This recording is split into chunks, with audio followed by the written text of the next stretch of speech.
Arjun क्रेडिस्टिक classes में आप लोग का स्वागत है। सोशल साइंस क्वेश्चन फर्स्ट है, मध्यकाल में दिल्ली के शासकों के संदर्भ में निम्नलिखित का मिलान कीजिए और उपयुक्त विकल्प का चुनाव कीजिए।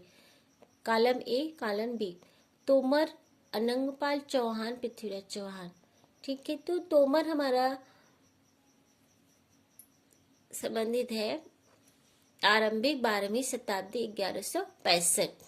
ठीक, और अनंगपाल संबंधित है 1130 से 1145।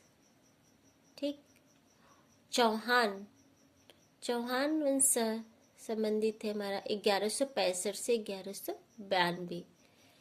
और पृथ्वीराज चौहान ये संबंधित है 1175 से 1192 में। तो ऑप्शन हमारा बी सही हो जाएगा। ठीक, क्वेश्चन नंबर 2, प्राचीन तमिलनाडु में डाट डाट की बस्तियों को उर कहते थे। ए व्यापारियों, बी कुलीनों अभिजातों, सी खेतिहरों किसानों। तो प्राचीन तमिलनाडु में आंसर होगा हमारा सी, खेतिहरों किसानों की बस्तियों को उर कहते थे। क्वेश्चन नंबर 3, मौजूदा महाराष्ट्र में रहे संतों के बारे में निम्नलिखित कथनों को पढ़िए और उपयुक्त विकल्प का चुनाव कीजिए।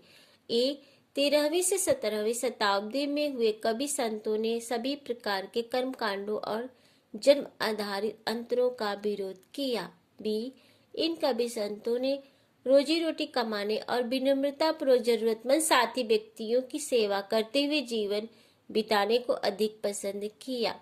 ए और बी दोनों सही है। बी ए और बी दोनों गलत है। सी ए सही है लेकिन बी गलत है। तो क्वेश्चन में पूछा है मौजूदा महाराष्ट्र में रहे संतों के बारे में निम्नलिखित कथनों को पढ़िए और उपयुक्त विकल्प का चुनाव कीजिए। तो ऑप्शन ए 13वीं से 17वीं शताब्दी में हुए कवि संतों ने सभी प्रकार के कर्म कांडों और जन्म आधारित अंतरों का विरोध किया, ये सही है। बी इन कवि संतों ने रोजी रोटी कमाने और विनम्रता पूर्वक जरूरतमंद सभी साथियों की सेवा करते हुए जीवन बिताने को अधिक पसंद किया। आंसर होगा हमारा ए और बी दोनों सही है।